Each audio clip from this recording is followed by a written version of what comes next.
Hey guys, Yuliya here. So today I'm going to do another garden tour, and this time it's the tour of our flower border. I hope you guys are not getting tired of the flower tours because there's not really a lot to do in the garden. I do have a couple of projects coming up that I'm going to make videos about, but right now it's all about the flowers. Anyway, Michael can't help film me today, so I'm going to do it by myself. I hope that's okay with you. So let's get started. Okay, I will start at this corner where I planted caladiums a couple of weeks ago. I hope you guys remember the video. They are filling in so nicely. So the one right here is White Wonder. These are Candidum, and this one I do not know the cultivar, but it is my favorite. It's absolutely beautiful. I love the simplicity of those white leaves. And as we move right along here, the feverfew meadow continues to thrive, and we do have this little walkway here that is sort of a secret path from the sidewalk to the lawn area so we can get to the other beds. But someone asked me about their feverfews flopping and how come mine don't. And mine do flop eventually. As they get older and taller, they start getting heavier and eventually flop. But what you can do to avoid floppage is not to fertilize them a lot. They actually do not like a lot of nutrients in their soil. And also try not to water overhead. And there's the kitty join us. And also you can do a Chelsea chop on them, but I just have so many. I had no time to do the Chelsea chop on them. But they're looking so beautiful, and I wanted to show you this very interesting thing right here. So, you know, they hybridize. They seed all over, and sometimes seeds are not true to their parents. So you can see the difference between the flowers. These are a little bit fluffier than the ones on the right, and sometimes they come out double and just look like little buttons. It's the cutest thing. But right here among the feverfews, I have this Hydrangea Invincibelle, and this is one of the oldest arborescens type hydrangeas.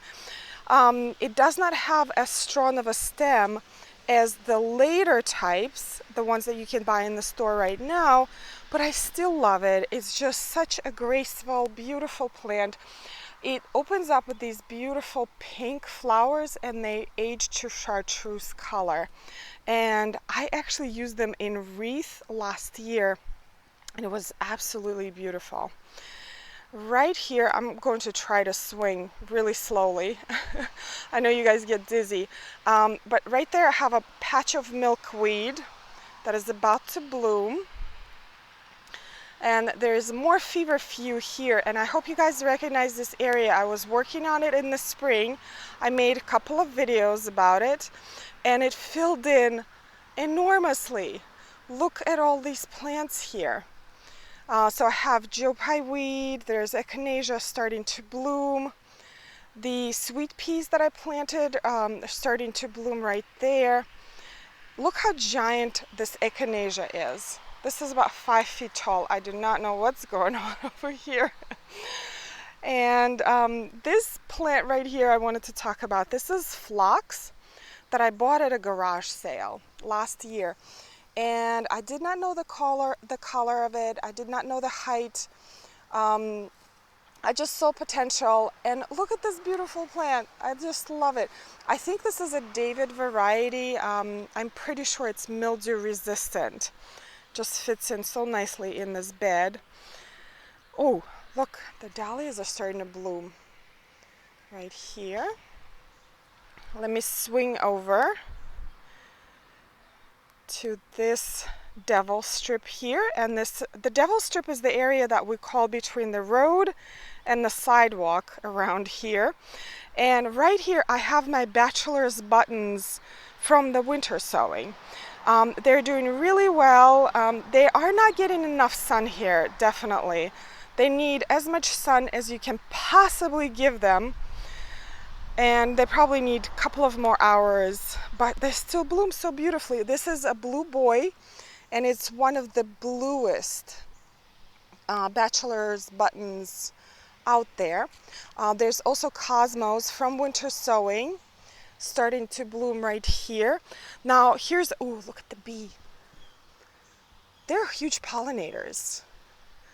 The thing about winter sowing is that you have to plant the plants out of the bottles and not leave them in the bottles for weeks like I have. And really, the best way to plant them is when they are about 2 to 3 inches tall.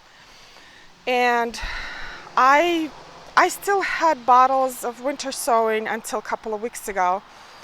Oh, there's another dahlia right here. This is Emery Paul, starting to bloom. Also, I have a alyssum from winter sowing here, but what I wanted to show you here is not a plant at all, but these really gross looking fungi. They are called devil's fingers, and they have been here all spring long. I think the mulch here is breaking down, and it had the spores of these weird mushrooms. It's just so gross, but also interesting. Anyway, as we move further, there's just more feverfews, and I hope the light is okay today because it's kind of patchy. So right here, this is one of my old-fashioned phlox that a friend gave me a long time ago, like a little piece, and it's been here for years. Beautiful color, also very fragrant compared to the later varieties of phlox. Right here I have a little blue stem grass. Also, a dear friend gave me a patch. And this little plant, the pink plant, is Silene from winter sowing. And it's on the way out. It doesn't really like hot weather, but check out these balloon-like seed pods. Aren't they so interesting? And the flowers have been just adorable. I have a number of patches here. This phlox right here, I think is Nico. I bought in Costco as bare root, and look how beautifully it blooms. The Liatris is about to bloom, also super tall this year. Really, really tall. And at this area, I actually reworked this year because I had yellow irises here and just a bunch of different plants that I was not happy with. And that's what you do, guys. If you don't like something, replant it, give it to your friends, discard it, and just plant something that you really enjoy, like I did. So that geopie weed right there was extending all the way here, and I replanted it more to the back because it is a taller kind of plant. This Clematis I also bought on sale, I think last year or a couple of years ago, I don't remember. This is Madame Julia Correvon, and I'm probably butchering the name, but it has been blooming for weeks and weeks. It's just such a great performer. I underplanted it with jasmine, so when people walk on the sidewalk, they can smell the beautiful scent of jasmine. Right next to it is a balloon flower. That is another one of those true blue colors. And the reason it's called balloon flower, obviously, is because when they're just about to open, they look like balloons. And there is a winter sowing bottle right there. Guilty. I think this is one of my last ones that I need to plant. It's crazy. There are dahlias right here. These are the smaller types. This is Franz Kafka, and they're one of those the pom-pom ones. There is Diamond Frost Euphorbia, which I absolutely adore. This is one of my most favorite annuals. If you are not sure what to plant in the garden as for the annuals, just plant Diamond Frost. It goes with everything. Now, right here, there's another little dahlia starting to bloom. This is Rocco, and it came in the same bag as Franz Kafka because they're the same type. They're so cute. Oh, and right here, I have Nepeta cat's pajamas. And it is such a great Nepeta. It's low to the ground and doesn't flop like the Walker's Low. Let me swing to the Devil Strip a little bit and talk about my woes for this year. So we had a road work done. As you can see, the road is dusty, and the workers were really nice. And they were replacing the pipes so we have healthy water, but they did damage a lot of plants on the outer side of the Devil Strip. Some of them are completely gone, some of them are burned, like that iris. And a lot of that stuff was from my winter sowing. So like the double click cosmos right here, I have some left and they are absolutely beautiful, but there were more. And they were just burned and died. But you know, I can live with that if I have healthy water for the rest of our stay here in the house. So anyway, also in this patch here, I planted Echinacea pallida from the winter sowing, and the perennials obviously take longer to bloom, so we're gonna have to wait for that. So I also lost the gray poppies. Now the gray poppies are one of those like really rare poppies, and I tried them this year and they are really beautiful. They're kind of small.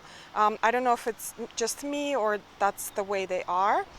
I had a bunch of them on the other side because they like it dry and hot, and that's what the other side of the Devil Strip really is. So, you know, I'll try again next year. It's not a big deal. Right here I have Echinacea that actually are seeded from the Echinacea that I showed you before. And also these are drumstick alliums. And I planted them sort of all over the place because I wanted to see how they look with other plants for pairings. And so far they pretty much go with everything. So there is my Echinops that is totally down because of the road work, but it's still trying to bloom.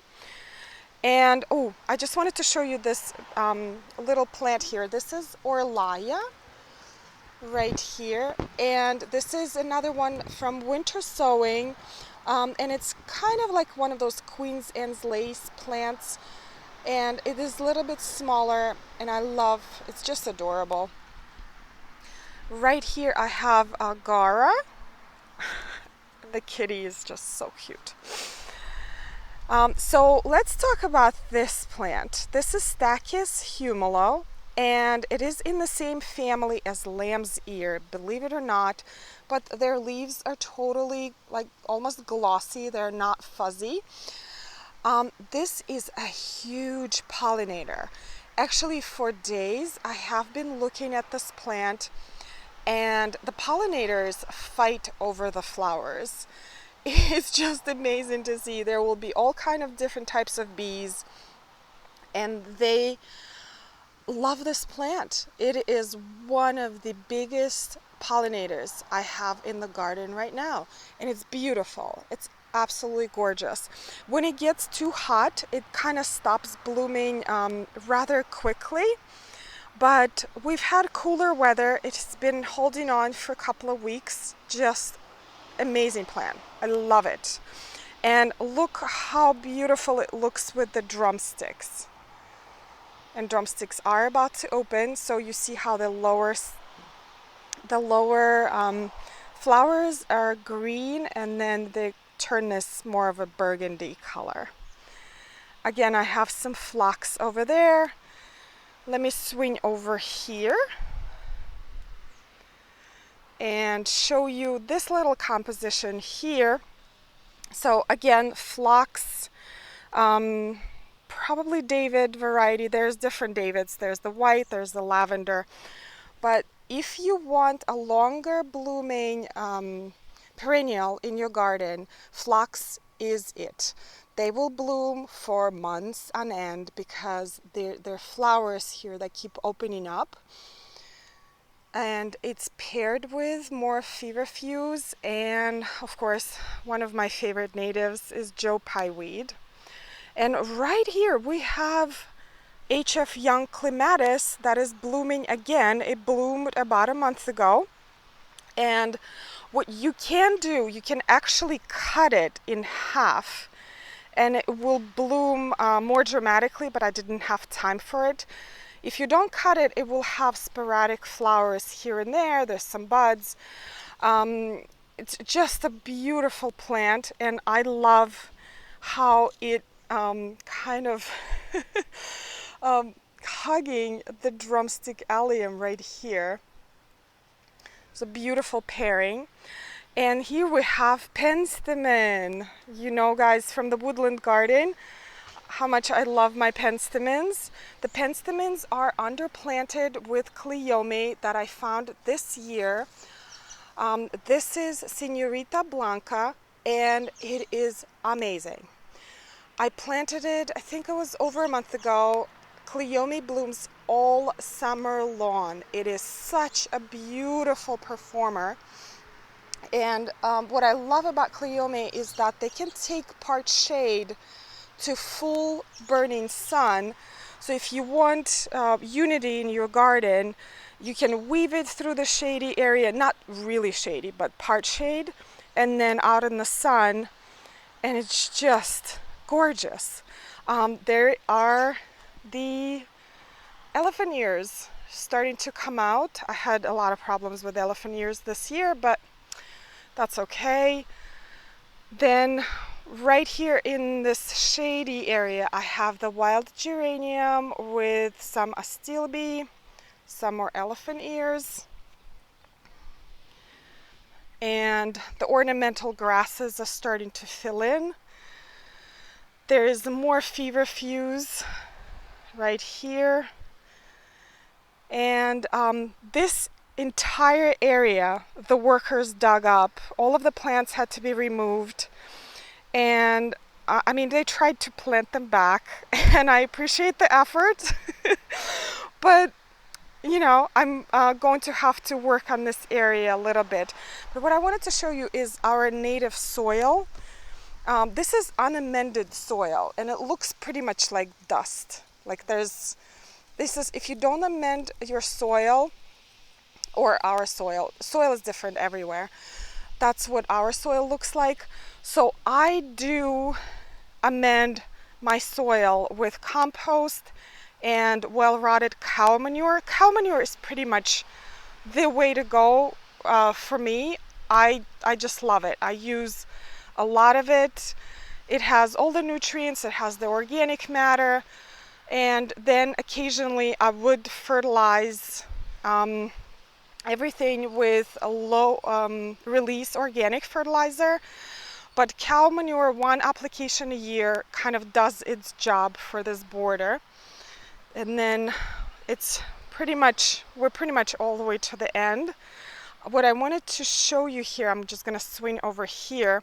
This is another one of the phloxes that I bought at Costco. And look at the color. Isn't that beautiful? Huge flowers for phlox too. And this is a geratum. They look so pretty together. This is a geratum that I grew from seed. And I love that it's one of the taller ones. They are almost 2 feet tall. Because ageratums are usually those little puffy ones that are low to the ground. But this one is gorgeous. So let's just take a quick walk. Actually, I'm going to go on the outside of the road and show you just the layers, the layering of different plants and the grasses, and just how lush it looks. That's the burned iris. I have to cut that out. But overall it's it's looking really good. It's going to transform again and again because I have lots of dahlias coming in.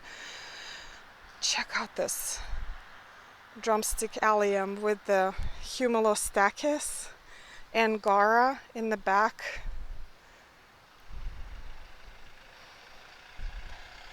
It literally changes every single day.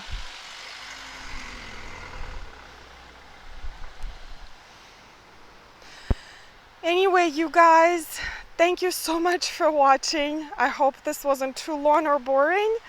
And if you have any questions, let me know, and I'll see you next time. Bye. Thank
you.